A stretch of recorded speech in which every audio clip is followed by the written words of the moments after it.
second.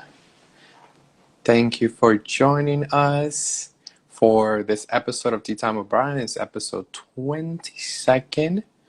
Waiting on our guest, Alicia Oughton.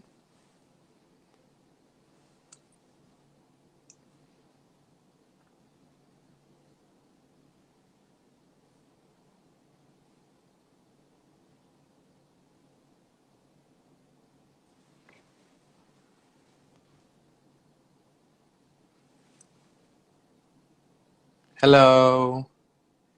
Did you Hey Good afternoon, Brian, Alicia. How are you?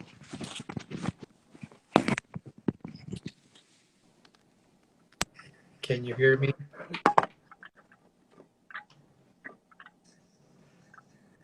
are you hearing me okay?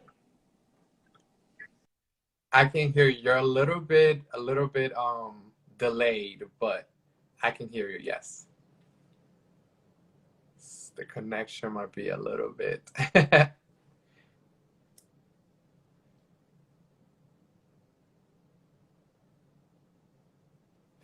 But yeah, well, she gets that situated. We wanted to just welcome you to another tea time. Alicia is going to give you a great report on some of the, how Black businesses came about, especially here in Georgia, as well as just some interesting facts of how a bill moves in the legislature. So we're just waiting on her. And this is actually going to be the start of Alicia joining me every Wednesday.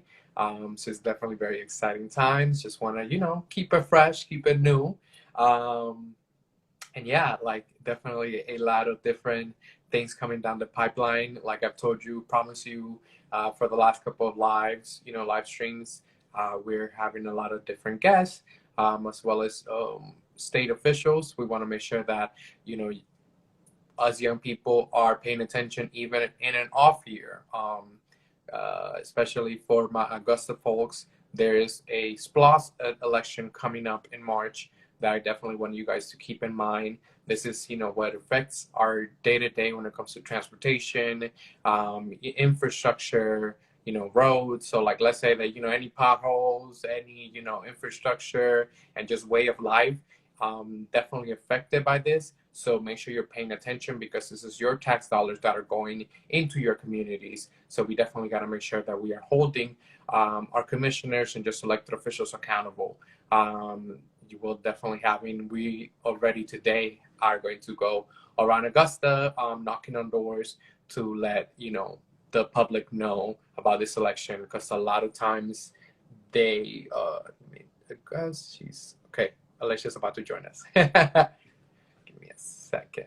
But yes, please pay attention to it. It's coming up 1 month from now. Hey, Alicia. Hey Brian, how are you? I'm sorry, I was having connectivity issues here. No, it's totally okay. I think we're used to it, now with all everything going on. We know that Yeah, technology sometimes it's not as reliable as we would like it to be. But yeah. yes, this is my guest, Alicia Oughton. She is our cultural organizer, and I'll give it away to you.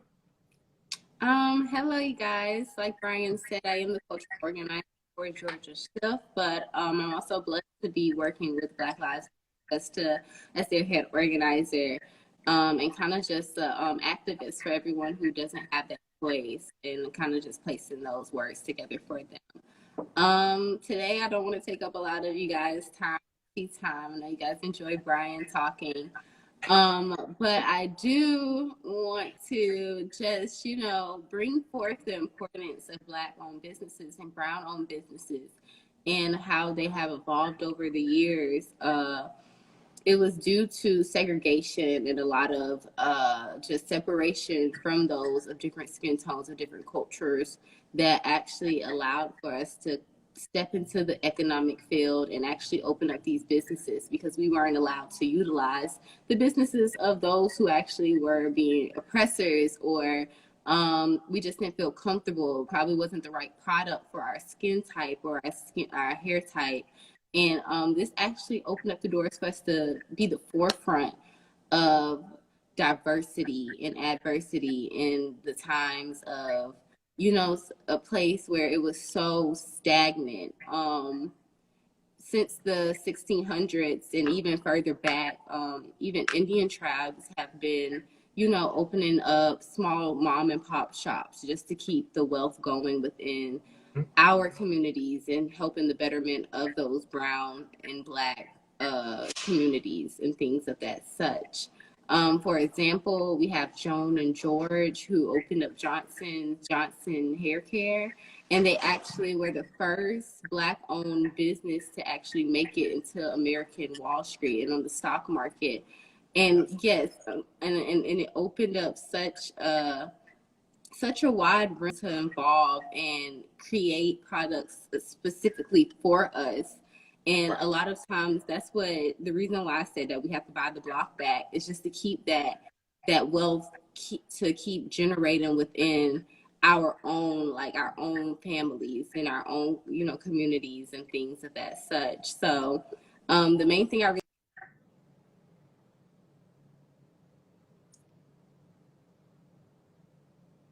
breaking up a little bit. But you know, she definitely brings a great point. A lot of times, you know, I think that we just a lot of times are more harsh with our black and brown businesses, and we're like, oh, you know, we'd rather support a big, you know, like a bigger corporation business that a lot of times doesn't care about their employees, and they're just there to, you know, generate money. So a lot of these, you know, small mom and pop shops are the ones that are holding not only the local economy for a lot of places throughout Georgia, but they're the ones that are doing products that are catered to us. You know, like Alicia was mentioning, when it comes to hair care, you know, specifically with Black women, you need a certain type of care that, you know, white owners will not know what it is, you know. So definitely that is something we keep in mind, that a lot of times these products, you know, are made for us by us. So definitely we want to make sure encourage you to continue supporting. You know, I think that there's definitely been since last year a bigger push, because I think it's happening for a while now, but I think that we've seen it come to the, you know, attention of most people, so quote unquote mainstream, of like supporting black businesses, to make sure that, you know, they're not going down under with this pandemic, because that is something that unfortunately we're going to see the ramifications of when it comes with the pandemic, that we're going to see a lot of businesses close. So, you know, that taqueria or that soul food place that you love, make sure you support it, make sure you order takeout, because, you know, you might think that is something insignificant, but to them that might make or break their month. So definitely order, and order often, to make sure that these businesses that makes our communities vibrant stay afloat during these crazy times. So but yeah, thank you, Alicia. Hopefully she'll be able to either join us today for a little bit more, or she'll join us next week. But like now, let's jump into, you know, let's see about legislative session. One of the things I would definitely say that I'm just a little bit okay. Wait, let me. There she goes.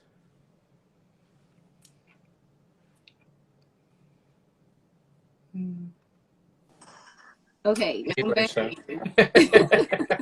I'm back again. It's okay. I got you. I got your back. You know. Yeah, so, one more minute, just one more minute, and I just want to tell people how they can support outside of just, you know, just shopping or anything.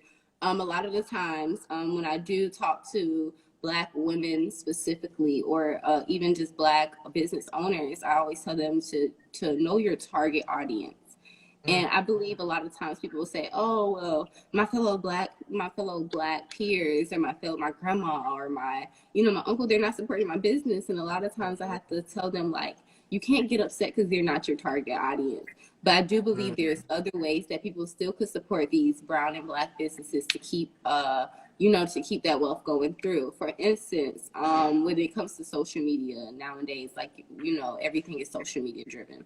So whether that be a like or a follow or a save or even a repost for, you know, justification or just promotion, that helps so much. Other ways that you could support is to actually listen to your friends' ideas, just listening and actually critiquing and giving advice that would help them move forward and better.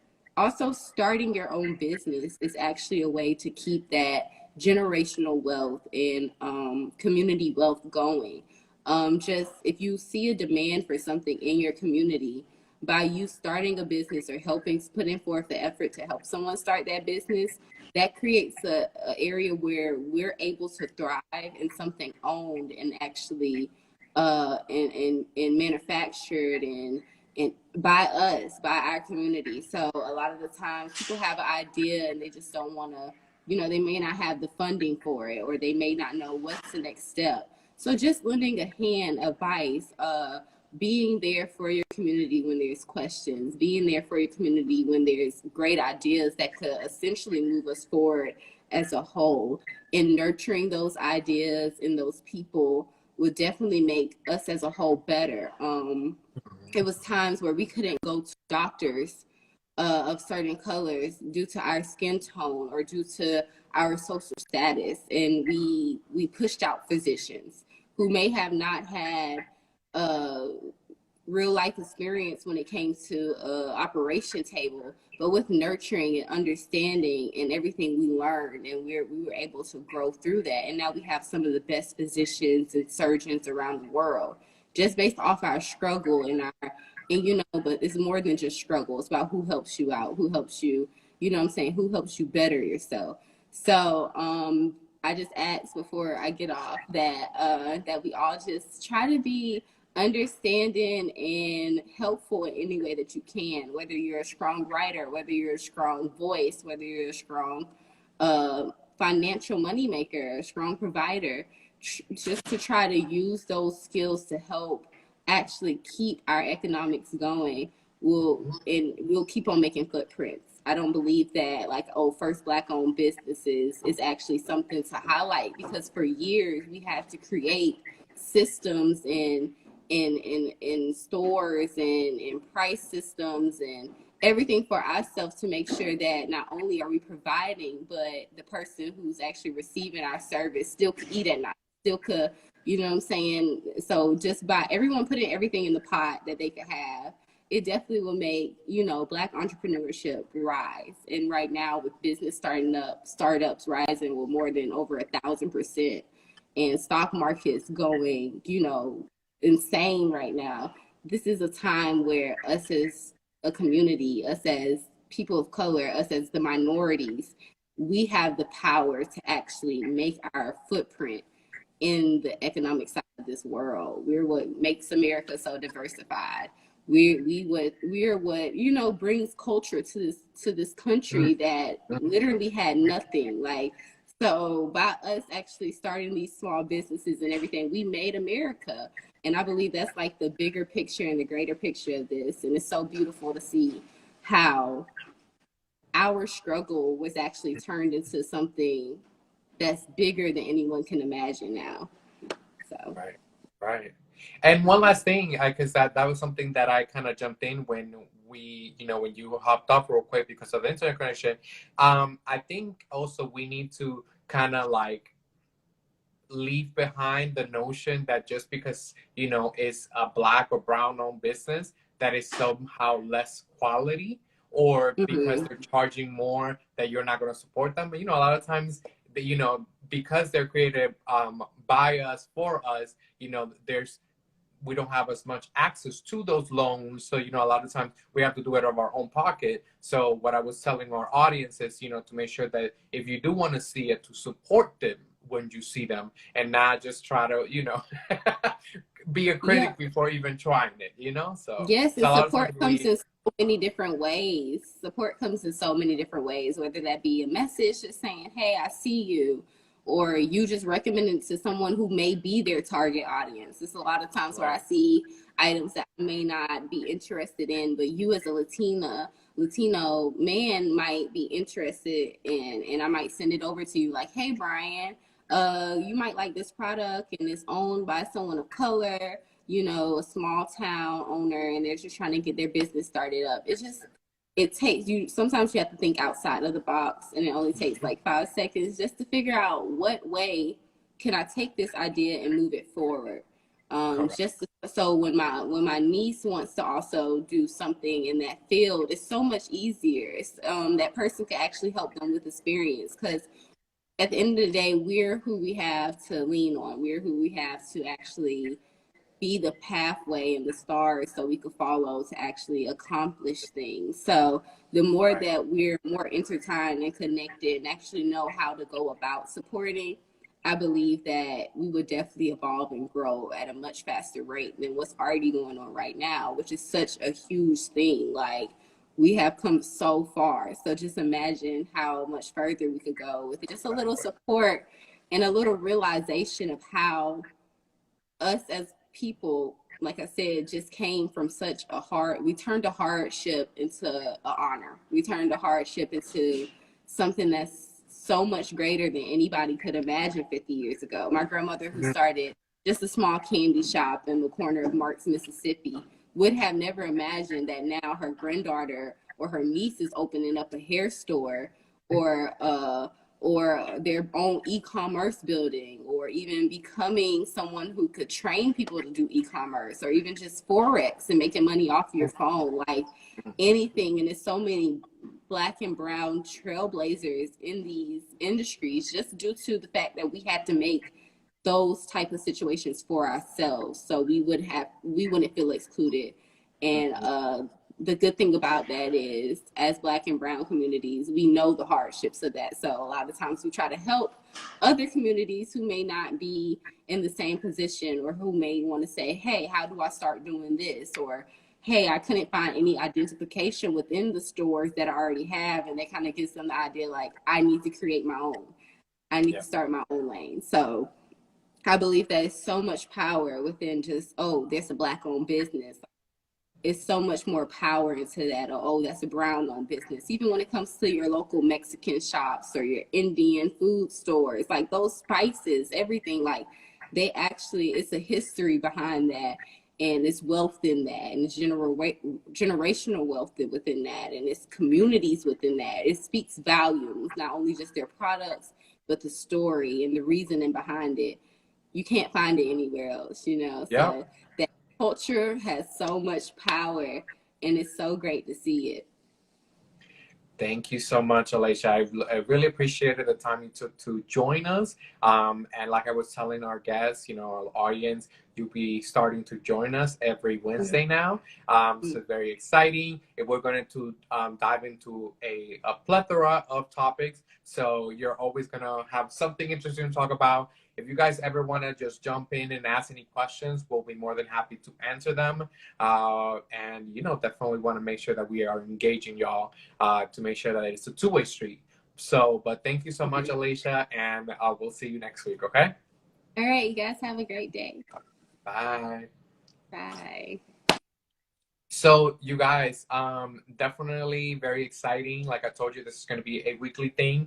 We're going to have different topics, but to not make it too long, let's jump into the bills that I was talking about. One of the things that I want to definitely a call to action that I want to from right off the bat, I want to tell you. I think we definitely have to call our state legislatures to let them know that they definitely should be a way for us to have public testimony without having to be there. I feel like every single business has risen to the challenge of, being actually involved while, the COVID pandemic has been going on. So I think that we should be able to have public testimony and hold our legislators accountable. So definitely make sure our task today is to call our legislators and let them know that we should definitely be able to engage without having to worry about bringing COVID home.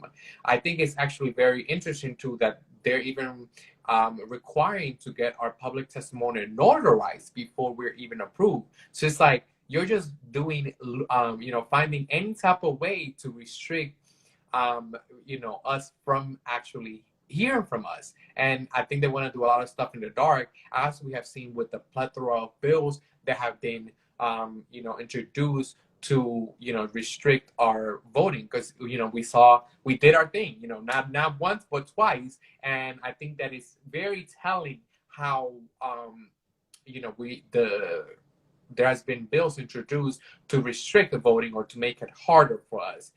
So we want to make sure that they know that we are listening, that we're watching. So definitely call them. You know, I always make sure I leave the link below of how to contact your legislators. You know, both your House of Representative member as well as your senator, and let them know that there should be an opportunity to testify virtually on these bills that affect our day to day, and also make the agendas clear and detailed for every hearing, so we know what they're talking about, even if we're not in the legislature. Because a lot of times, a lot of these things are only known or posted a day later, or, you know, most of the time, you know, 12 hours later, and a lot of times are just not there. And I think that is unfortunately very deliberate. So we want to make sure that they know that is something that we want, and that is something that should be made, because every other business and you know, regardless of the field, has risen to the plate and given, you know, made things available virtually. So definitely the next bill that I want to talk about. Yesterday, there was actually a bill trying to modify the Georgia Citizens Arrest law. That is definitely something that we will be watching. This is the first bill when it comes to criminal justice reform that we are seeing in the legislature. It has bipartisan support. But definitely it would repeal the current law that broadly allows private citizens to detain someone who committed a crime, you know, in the presence or during an escape attempt. Unfortunately, this is definitely can you believe that this is a Civil War era, you know, citizens arrest law. Like, we know you know, why this was made, and we know the implications of it. So the fact that it took how many years, you know, is decades upon decades, almost a century later, for it to be repealed, or speaks volume. But I mean, I'm glad that they're finally doing it. And we know that it has been abused, because last year Ahmaud Arbery was the main reason why this, you know, he is not with us anymore. So definitely, you know, I applaud, because it's finally going to be made into law. But it is a shame that there has to have had a death in order for us to make this a thing. We definitely want to make sure you guys are paying attention to it. But I would definitely say that I want to see more criminal justice reform proposals, to include ban on certain police taxes, like no-knock warrants, and definitely chokeholds. And those, just when it comes to the standards of use of force, you know, because we definitely want to make sure that that is regulated to where, you know, it's just not abused. I think that definitely is one of the things I want to keep an eye on. Those are the two bills that I wanted to just kind of keep an eye on. Of course, you know, there's the batch of bills that I told you guys about a couple weeks ago, that it's just, you know, to restrict voting or make it harder for us. Like I said, you know, these are HR 28. On that one specifically, it's actually a good one. It's just, you know, for people of, you know, that have had that were felons, to where they were actually be able to vote. They definitely a lot of other bills that I will keep you guys up to date, but those are the main ones that I definitely want to make sure that you guys know. Please feel free to comment below. Like I said, I will post the link of how you can find your state legislature, so you guys can tell them, you know, hey, we want these bills when it comes to criminal justice reform, as well as let them know that there should be a way for you to virtually testify without having to be present at the Georgia State Capitol. So definitely, those are the two things that I would give you as your little homework. But yeah, please feel free to comment below. Let us know if you want to see any topics for me and Alicia to discuss. And we will see you next Wednesday, same time, same place. So thank you for joining us, and have a great rest of your week. Ciao.